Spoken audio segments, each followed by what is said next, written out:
제가 그 직장 다닐 아멘. 예, 하나님 말씀 보겠습니다. 누가복음 22장 39절부터 46절까지 말씀입니다. 누가복음 22장 39절부터 46절까지의 말씀입니다.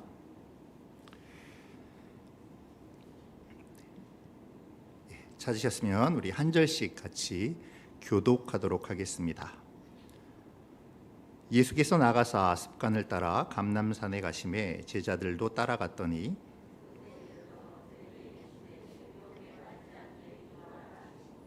그들을 떠나 돌 던질 만큼 가서 무릎을 꿇고 기도하여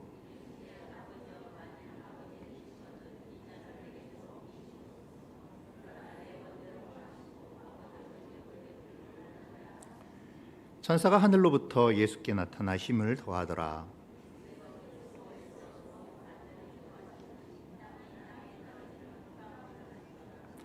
기도 후에 일어나 제자들에게 가서 슬픔으로 인하여 잠든 것을 보시고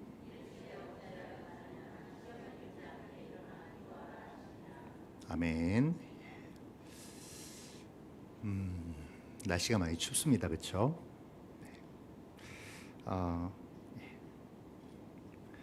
말씀을 시작할 때가 제일 어색한 것 같아요. 무슨 말로 시작을 해야 될지, 어떻게 해야 될지.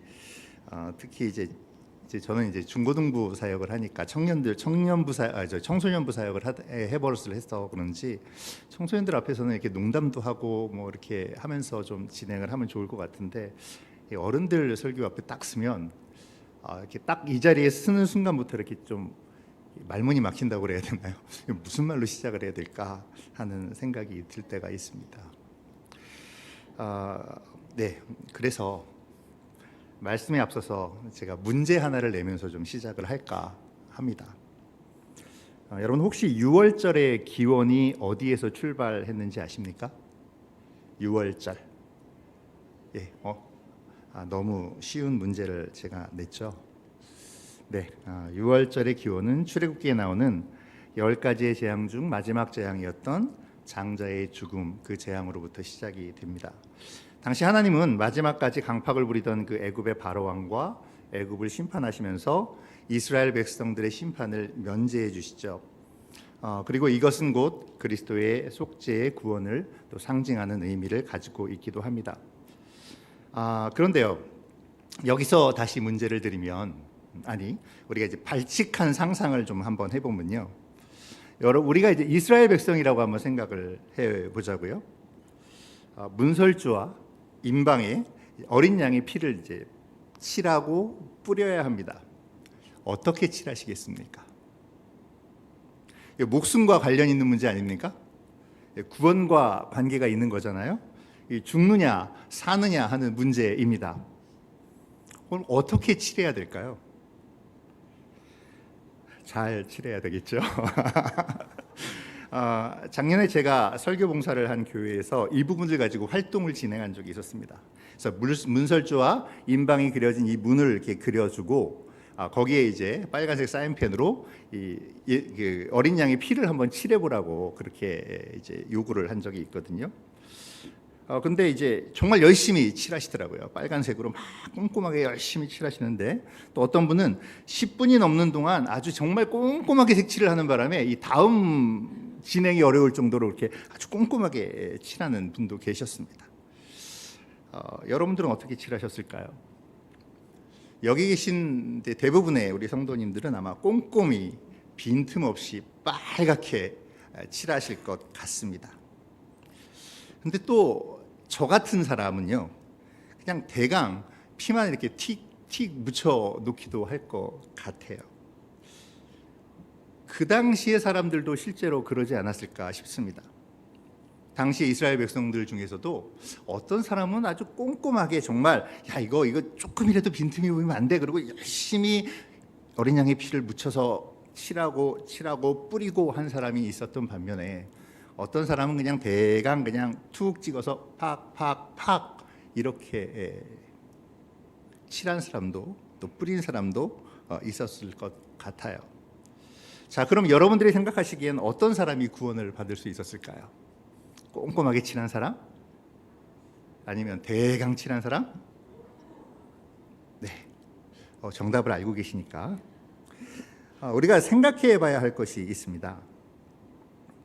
하나님의 약속이 무엇인가 하는 것이죠. 하나님의 약속은 무엇이었습니까?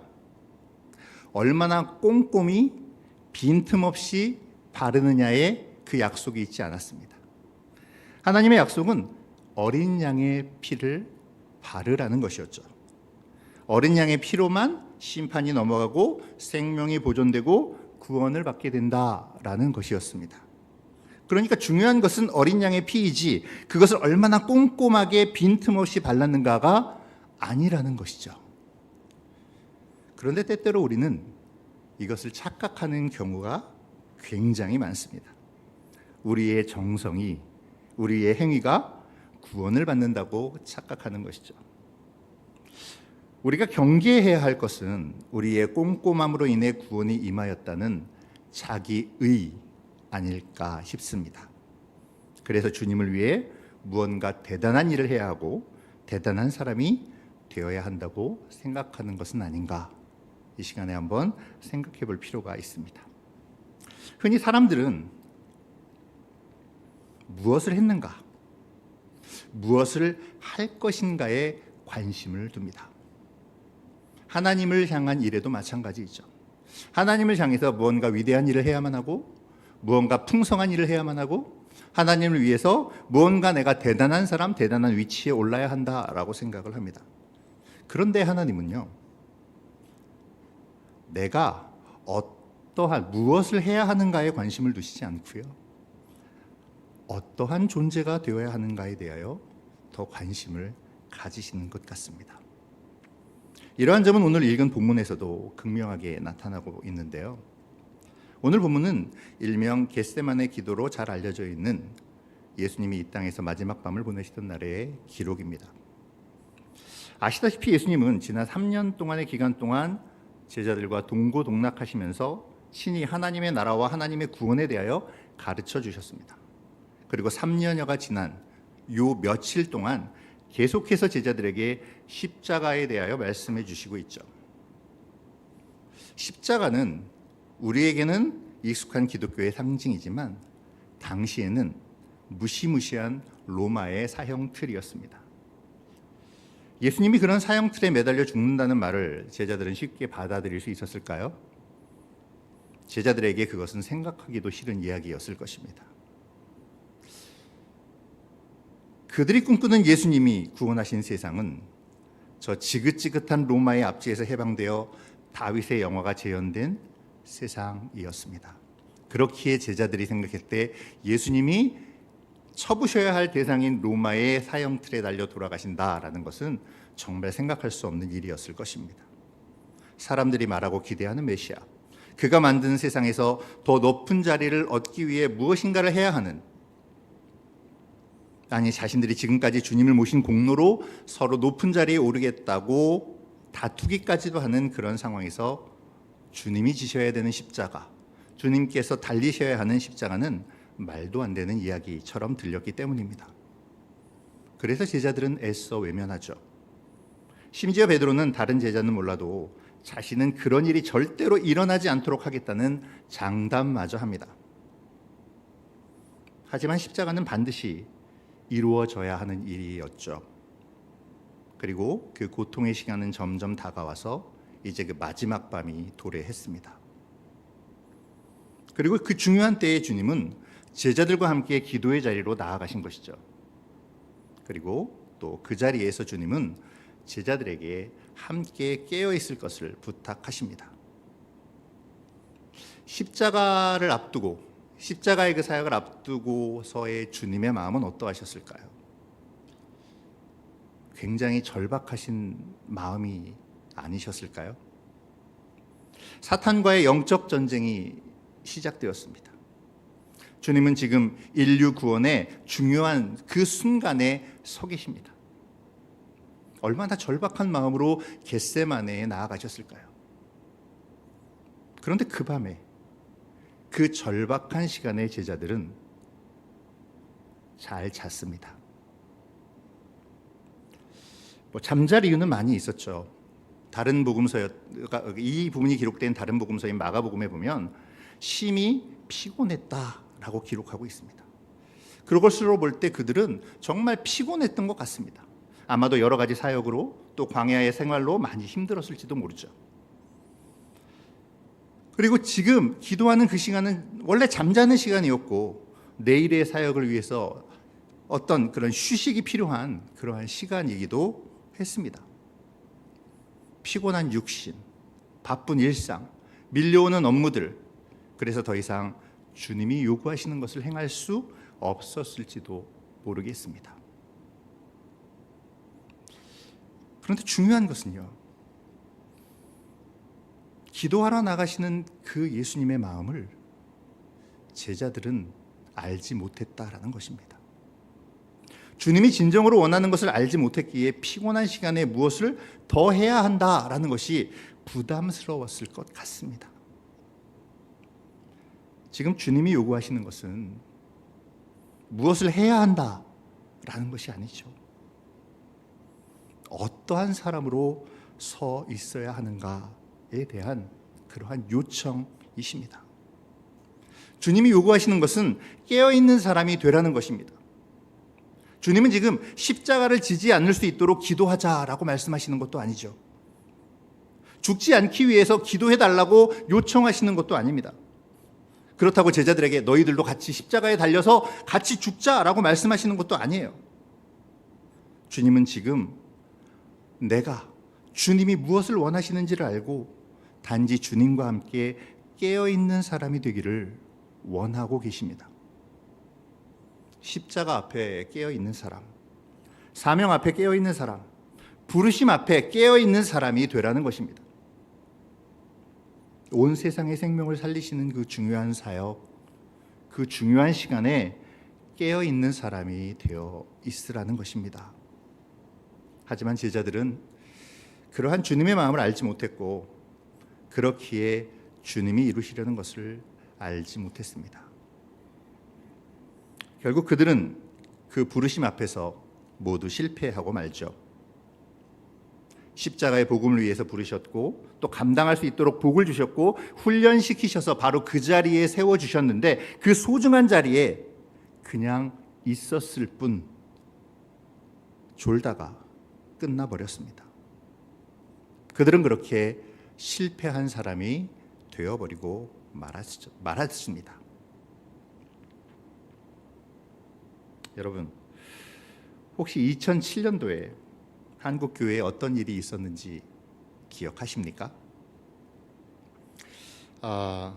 저는 개인적으로 2006년 11월에 뒤늦은 나이에 결혼을 해서 신혼의 단꿈에 젖어서 아내와 함께 알콩달콩 살벌한 전쟁을 벌이고 있었을 때였습니다.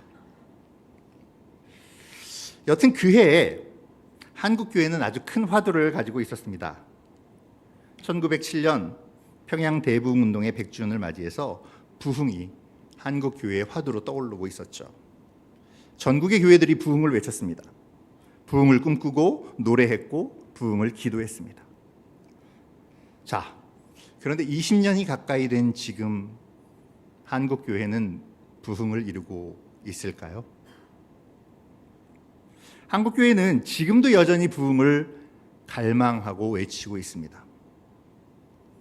그러나 세상은 더욱 우리를 비판하고 조롱하고 있죠. 그렇게 비판과 조롱 속에 한국 교회는 점점 쇠퇴해 가고 있습니다. 여러분, 부흥이 무엇이라고 생각하십니까? 부흥은 구호도 아니고 한때 회자되는 유행어도 아니고 잠시 기념하는 그러한 일도 아닙니다. 부흥은 말씀 앞에서 주님이 원하심 앞에서 나를 깨우는 것입니다. 그래서 부흥은 영적인 각성입니다. 주님 앞에, 주님이 원하심 앞에 나의 영을 깨워 서 있는 것, 이 코람데오의 삶을 살아가는 것, 이것이 부흥입니다. 좋은 건물, 풍족한 첨단 시설들, 많은 성도들, 부유한 재정이 교회를 부흥시키는 것이 아니라 한 사람의 깨어있는 성도, 그 한 사람 한 사람이 모여 살아있음이 교회를 부흥시키는 것입니다. 그 사실을 우리 주님은 겟세마네에서 간절하게 보여주십니다. 44절을 보면요, 주님의 기도가 얼마나 간절한 기도인지 땀이 땅에 떨어지는 핏방울과 같았더라 라고 표현하고 있습니다. 그리고 이러한 주님의 기도는 졸고 있는 제자들과 크게 대비되는 부분이기도 하죠. 십자가로 나아가시기 전 주님은 기도 가운데 깨어 계셨습니다. 그 깨어 있음, 그 기도를 통해서 우리가 살게 되었죠. 세상에 영원한 생명이 선포되었습니다. 어쩌면 지금 주님의 몸부림치는 기도는 무기력해 보일지도 모릅니다. 더 나아가서 십자가 위에서 고통스럽게 외치셨던 그 처절한 몸부림은 분명 세상에 대하여 무기력하게 보였을 것입니다. 그러나 지금 겟세마네에서의 이 주님의 깨어있음, 주님의 이 기도가 세상을 바꾸었습니다. 그 깨어있음이, 그 외침이 세상과 우리를 살렸습니다. 제자들은 자신들이 무엇을 해야 한다라고 생각했습니다. 제자들은 무엇을 하는 것이 부흥이라고 생각했습니다. 무엇을 하는 것이 사역이라고 생각했습니다. 아무런 자각도 없이 말이죠. 그래서 제사장들의 군인들 앞에서 무엇인가를 하려고 칼을 뽑아 말고의 귀를 내리쳤습니다. 십자가 앞에서도 무엇인가 해야 한다고 생각했지만 권력자들 앞에서 아무것도 할 수 없어 무기력하게 숨어버리고 말았습니다. 부활의 아침에도 디베랴 바닷가에서도 무엇인가를 해야 한다고 생각했지만 그들은 물고기를 잡는 일밖에는 할 수 있는 것이 없었습니다. 무엇인가 해야 된다라는 생각으로 물고기라도 잡아야겠다라며 옛 모습으로 돌아가 버린 것이죠. 하지만 제자들에게 주님이 요구하셨던 것은 그러한 것이 아니었습니다. 온 세상을 향한 하나님 아버지의 마음을 아는 것, 자신을 던져서 세상을 구원하시고자 한 십자가를 지셔야만 했던 그 주님의 마음을 아는 사람으로 설 것을 주님은 요청하고 계시는 것이죠. 생명을 버리시기까지 나를 사랑한 주님의 그 사랑 앞에 감격하며 서는 그 감격의 하나님 앞에 바로 섬을 우리 주님은 원하고 계시는 것입니다. 주님은 제자들이 그와 함께 영웅적으로 십자가에 매달릴 것을 요청하신 것이 아니었습니다. 주님이 지금 이루시기를 원하시는 것을 이해하고 그분 앞에 함께 서 있는 것이고 함께 깨어 있을 것을 요청하고 계시는 것입니다. 그래서 주님은 베드로에게 1시간도 깨어 있을 수 없더냐, 시험에 들지 않도록 기도하라라고 마가복음에서 말씀하시는지도 모르겠습니다.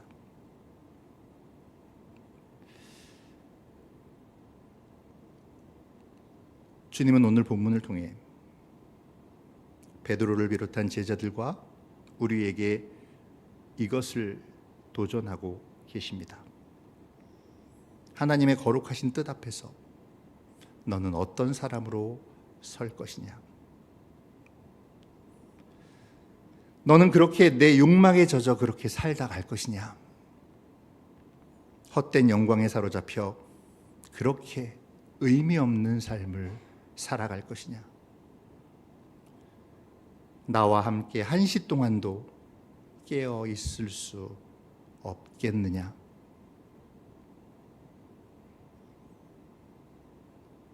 사랑하는 여러분, 진정한 부흥은 what to do, 내가 무엇인가를 하는 것이 아닙니다.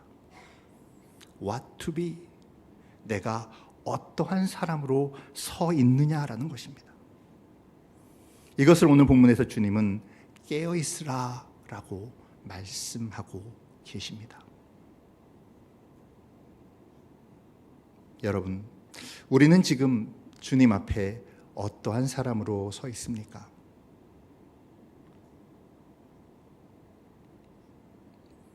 주님 앞에 바로 서 있습니까?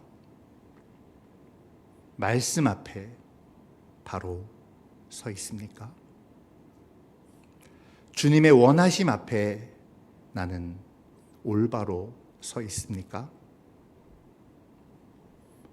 진정한 부흥은, 진정한 깨어있음은 주님 앞에 나를 바로 세우는 것입니다.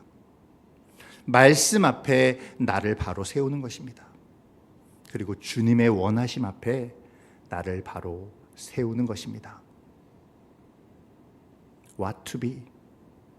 이 주님 앞에 바로 섬이 있은 후에야 비로소 what to do. 내가 주님을 위해 무엇을 할 수 있을까? 어떻게 살 것인가를 결정할 수 있는 것입니다.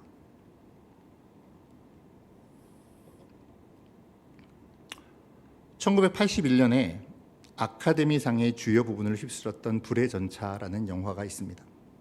이 영화는 1924년 파리 올림픽 영웅이었던 에릭 리델이라는 사람의 이야기를 영화로 만든 것이기도 합니다. 이 에릭 리델이라는 사람은 대학 시절에 세계적인 단거리 육상 선수로 성장했습니다. 수많은 영국인들의 기대를 한 몸에 받고 파리 올림픽에 출전하죠. 그런데 그의 주종목이었던 100m 경기가 예배를 드려야 하는 주일날로 결정이 되었습니다. 그러자 에릭 리델은 단호하게 출전을 거부하죠. 내가 하나님께 드리는 예배를 빼먹으면서, 포기하면서 이 금메달을 따는 것이 무슨 의미가 있느냐라고 선언합니다. 많은 영국인들이 그의 출전 거부를 안타까워합니다. 심지어 영국의 황태자까지 나서서 이 에릭 리델을 설득합니다. 그러나 그는 끝까지 출전을 거부하며 이렇게 이야기하죠. 나는 내 조국 영국을 사랑하지만 우리 주님을 더 사랑합니다. 이 소식을 들은 동료가 다음 날 자신의 출전 종목이었던 400m 경기에 출전을 양보합니다.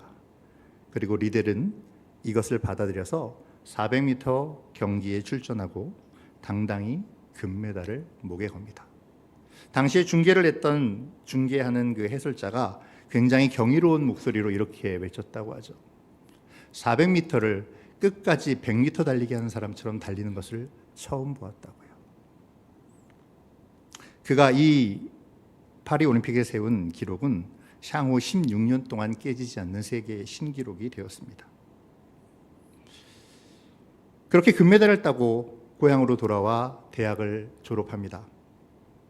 그리고는 자신의 모든 부와 명예를 버리고 중국으로 향합니다. 그곳에서 20년 동안 선교사로 활동하면서 어려운 이웃들과 함께 지내죠. 2차 세계대전 말 에릭 리델은 일본군 수용소에서 중국인들을 격려하다가 조용히 생을 마감합니다. 그런데 그가 생을 마감한 그 다음 날 일본군 수용소의 간수가 점호를 합니다. 점호를 하면서 이렇게 한 사람 한 사람 이름을 부르다가 에릭 리델의 이름이 불리죠. 에릭 리델, 대답이 없습니다. 에릭 리델, 대답이 없습니다. 에릭 리델, 그러자 누군가 말합니다. 그는 어젯밤에 죽었습니다. 그러자 간수는 조용히 이렇게 말했다고 합니다. 그는 진정한 그리스도인이었습니다. 우리는 에릭 리델의 이야기를 들을 때 그가 400m를 질주하고 세계 신기록을 세웠음에 집중합니다. 신앙을 지키기 위해 자신의 주종목을 거부하고 400m에 출전하여 우승했다는 인간 승리의 이야기에 집중하죠.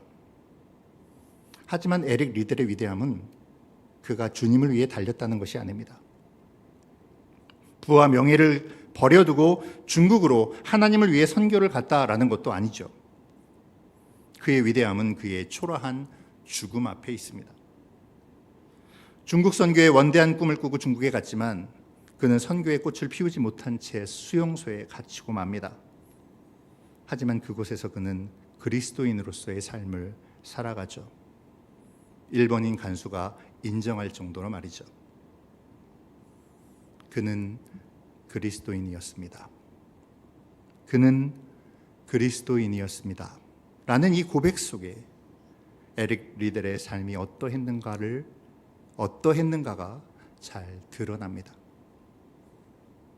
그의 신앙을 위해 포기한 금메달도, 부와 명예를 버리고 중국으로 간 사명도 모두가 그의 사람됨, 곧 그리스도인다움의 산물이었다라는 것입니다. 그리스도인으로서 바로 서 있는 사람이었기 때문에 그의 위대한 삶의 모습이 드러나게 되었다라는 것이죠. 그런 부분은 많은 신앙의 선배들에게도 잘 드러납니다. 우리나라 양화진에 가면요, 외국인 선교사 묘지가 있는데요, 거기에 루비 캔드릭이라는 여성 선교사의 묘가 있습니다. 그의 묘비에는 이렇게 기록되어져 있죠. 나에게 1000개의 생명이 주어진다면 그 모든 생명을 조선에 바치겠노라. 루비 캔드릭은 불과 26살의 나이에 자신의 고향인 미국이 아닌 생명부지의 땅인 조선에 와서 죽었습니다. 조선에 온 지 불과 9개월이 못 되어서, 그것도 한국어를 채 배우지도 못한 채 말이죠. 조선에서 복음을 전하겠다라는 이 원대한 꿈은 아무것도 펼치지 못한 채 사그러져 버렸습니다. 이 죽음이 주는 의미는 무엇일까요? 그녀의 유언은 이러합니다. 내가 죽거든 텍사스 청년 회원들에게 가서 10명씩, 20명씩, 50명씩 이 땅 조선으로 나오라고 일러주세요. 실제로 그녀가 죽은 후 이 소식을 들은 미국 텍사스 에빗 청년회에서는 선교사로 자원하는 인원이 20명이 넘었다고 합니다. 그녀는 원대한 꿈을 이루지 못한 것처럼 보입니다. 그러나 그녀의 하나님 앞에 바로 서 있음은 많은 선교사들의 미랄이 되었고, 그로 말미암아 교회가 세워지고 하나님의 나라가 더 크게 확장되어지는 역사로 연결되었습니다. 깨어있는 사람으로의 부르심 앞에, 그 부르심 앞에 결단한 사람들을 통해 교회는 세워지고 하나님의 나라는 확장되어집니다. 그리고 오늘도 하나님은 계속해서 우리를 깨어있는 사람으로 부르시고 계십니다. 이제 그 부르심 속에 어떠한 사람이 되어야 할지를, 그리고 어떠한 삶을 살아가야 할 것인가에 대한 고민과 결단이 우리에게 있었으면 좋겠습니다. 오늘 본문 속 겟세마네는 고통으로 얼룩진 자리였습니다. 하지만 내가 누구인지, 내가 무엇을 위하여 보냄을 받았는지 깨닫는 그곳에서 하나님의 역사가 활짝 펼쳐졌습니다. 그리고 그 고통으로 얼룩진 땅은 인류 구속 역사를 열어가는 거룩한 땅이 되었습니다. 오늘 우리가 살아가는 현장 역시 영적인 전투가 치열하게 일어났던 겟세마네 동산만큼이나 절박한 상황 속에 있습니다. 물질적으로 혹은 세상적으로 풍족함 속에서 점점 하나님을 잊어가고 있습니다. 입으로는 부흥을 외치지만 여전히 세상의 마음을 버리지 않습니다. 쾌락주의와 향락주의, 물질주의, 양극화, 파벌과 파당 속에 교회는 역할을 하지 못하고 있습니다. 교회가 세상을 걱정하는 것이 아니라 오히려 세상이 교회를 걱정하는 지경에 이르렀습니다. 이제 우리가 해야 할 일은 무엇일까요? 하나님께로 돌아가는 것입니다. 하나님의 교회가, 하나님의 백성들이 바로 서는 것입니다. 하나님은 지금 이것을 위해 우리를 부르고 계십니다. 지금도 주님은 우리에게 말씀하십니다. 이것을 위해 네가 필요하다. 이것을 위해 너를 여기에 세웠노라. 너는 이제 어떠한 사람이 되어 어떻게 살아가겠느냐. 2026년을 시작하는 시점에 우리의 자각과 결단이 있기를 소망합니다. 2026년 우리가 누구인지, 왜 이 시기에 하나님이 우리를 부르셨는지, 하나님 앞에서 깨어있고 말씀 앞에 깨어있으며 어떠한 사람이 되어 어떻게 살아갈 것을 매 순간 고민하고 결단하여 하나님의 역사를 이뤄가는 저와 여러분들이 되시기를, 그러한 2026년의 삶이 되기를 주님의 이름으로 축원드립니다. 기도하겠습니다. 고마우신 하나님, 우리에게 또 새로운 한 해의 시간을 허락하시니 감사합니다. 주신 말씀의 도전을 따라 주님 앞에서 주님의 사람으로 주님이 원하시는 삶을 살아가는 2026년의 삶을 결단하는 우리가 되게 도와주시옵소서.